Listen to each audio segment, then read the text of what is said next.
رب اغفر لی ولوالدی وللمؤمنین یوم یقوم الحساب۔ اے ہمارے رب ہماری مغفرت فرما۔ رب فرما رہا ہے ہمارے رب ہماری مغفرت فرما، اور ولی والدیہ اور ہمارے ماں باپوں کی بھی مغفرت فرما، وللمؤمنین اور تمام مسلمانوں کی، تمام دنیا کے مسلمانوں کی بے حساب بے پناہ مغفرت فرما یوم یقوم الحساب، اور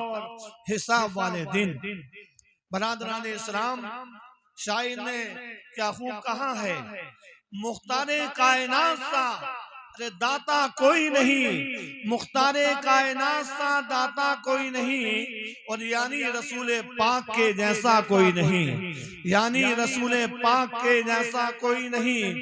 منگتا جو آیا مانگنے، منگتا جو آیا مانگنے، بن مانگے میرے آقا نے جھولی کو بھر دیا۔ منگتا جو آیا مانگنے سلطان کر دیا، منگتا جو آیا مانگنے سلطان کر دیا، اور خالی در حضور سے لوٹا کوئی نہیں، اور یعنی رسول پاک کے جیسا کوئی نہیں۔ سدرا تلک، سدرا تلک، سدرا کے آگے شاہ امم گئے، سدرا کے آگے شاہ امم گئے، اور روح الامین سدرا تلک جا کے تھم گئے۔ جہاں پہنچے نبی وہاں پہنچا کوئی نہیں، اور یعنی رسول پاک کے جیسا کوئی نہیں۔ اور فضل خدا سے، فضل خدا سے دیکھیے جیشان ہو گئے، اور آئے تھے قتل کرنے مسلمان ہو گئے۔ اور بولے عمر،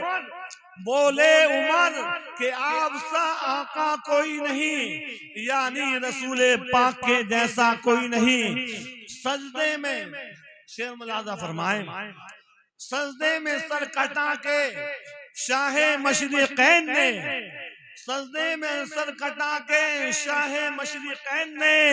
اور اعلان کر دیا تھا یہ حضرت حسین نے، اعلان کر دیا تھا یہ حضرت حسین نے، جیسا کہ میرے نانا ہے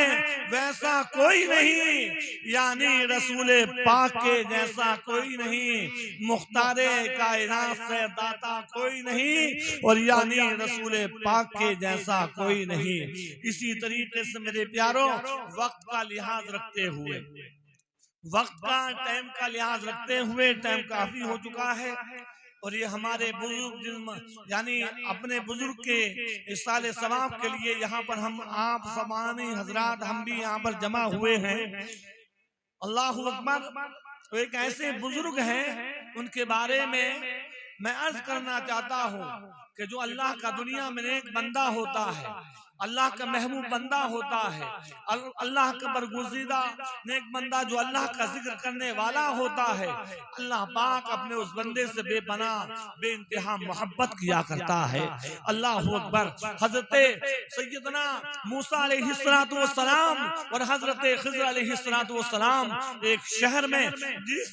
کا ذکر 15ویں سپارے سے لے کر کے 16ویں پارے پر ختم ہوتا ہے، قرآن کی تفسیر کے تعلق سے میں آپ کے سامنے جو عرض کرنا چاہتا ہوں، اللہ کے نیک بندوں کے تعلق سے حضرت سیدنا موسیٰ علیہ السلام اور حضرت خضر علیہ السلام ایک شہر میں آپ تشریف لے گئے مہمان نوازی کے لیے۔ جب اس شہر کے اندر پہنچے تو وہاں کے لوگوں نے آپ کی کوئی مہمان نوازی نہیں فرمائی، آپ کے کھانے کی توجہ نہیں کی، آپ کو پانی تک نہیں پلایا، لیکن حضرت خضر علیہ السلام نے دیکھا شہر کے اندر ایک دیوار گرنے والی ہے، ایک دیوار بوسیدہ دیوار ہے، پرانی دیوار ہے، گرنے ہی والی ہے، لیکن اللہ کے پیغمبر یعنی حضرت خضر علیہ السلام نے آپ نے اس دیوار کو اپنے ہاتھوں سے سیدھا کر دیا۔ حضرت موسیٰ علیہ السلام نے ارشاد فرمایا، کیا ہی اچھا ہوتا، کیا ہی بہتر ہوتا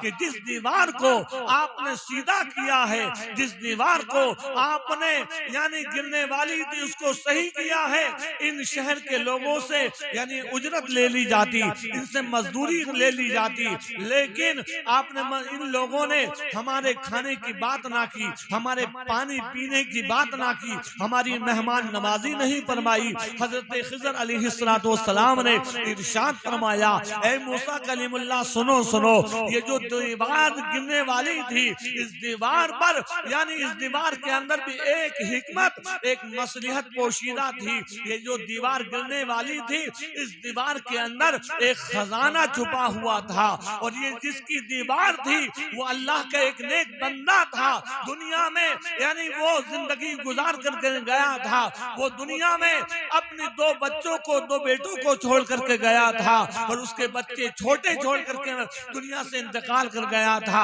اور اس شخص نے اپنے خزانے کو اس دیوار کے اندر یعنی چھپا دیا تھا اور رکھ دیا تھا۔ اگر اس دیوار گر جاتی، اس کا ان بچوں کا خزانہ، اس اللہ کے نیک بندے کا خزانہ نظر آ جاتا، لوگ چرا کر لے جاتے، اس کے بچے خالی رہ جاتے۔ اس وجہ سے اے اللہ کے پیغمبر موسیٰ علیہ السلام، اللہ کے پیغمبر، میں نے اس دیوار کو اس وجہ سے سیدھا نہیں کیا بلکہ اس وجہ سے سیدھا کیا ہے، یہ اللہ کے نیک بندے کی دیوار تھی۔ نعرہ تکبیر، نعرہ رسالت، نعرہ رسالت۔ مولانا ہاشم القادری صاحب آئیے۔ تو حضرات، یہ ایک اللہ کے نیک بندے کی دیوار تھی، میں نے سیدھی کر دی، اللہ اکبر۔ لیکن تاریخ کے اندر آتا ہے، قرآن کی تفسیر میں آتا ہے کہ جو اللہ کا نیک بندہ ہوتا ہے، جو اللہ کا نیک بندہ ہوتا ہے، اللہ اکبر، اس نیک بندے کی برکت سے جب وہ دنیا سے چلا جاتا ہے، جیسے کہ مثال کے طور پر ہمارے اس گھر کے ایک بزرگ مرحوم عبد الوحید صاحب، جو متقی پرہیزگار بھی تھے، قرآن کی کثرت سے تلاوت کرتے تھے، اللہ کی تعریف کرتے تھے، اللہ کی حمد و ثنا بیان کرتے تھے، کلمہ شریف کا کثرت سے یعنی ورد کیا کرتے تھے، سرکار کی بارگاہ میں درود شریف کا وظیفہ کیا کرتے تھے۔ اللہ اکبر، انہی کے بارے میں یعنی اللہ رب العزت نے، اللہ کے رسول نے ارشاد فرمایا ہے کہ جو اللہ کا نیک بندہ دنیا سے چلا جاتا ہے اور اس کا پڑوسی یعنی اس کے پڑوس کے اندر جتنے 100 گھر دائیں جانب، 100 گھر بائیں جانب، آگے پیچھے جتنے بھی ہوتے ہیں، اللہ رب العزت اپنے نیک بندے کی برکت سے اس بستی سے تمام بلاؤں کو اٹھا دیا کرتا ہے، اور اس کی برکت سے اللہ تبارک و تعالی یعنی جو دنیا سے جانے والے انسان ہیں، اپنے حبیب کے صدقے میں ان کی بھی مغفرت فرما دیتا ہے، اور جس کے لیے مغفرت کی جا رہی ہے اس کی بھی اللہ رب العزت اپنے حبیب کے صدقے میں مغفرت فرما دیتا ہے، بخشش و نجات فرما دیتا ہے۔ رب اغفر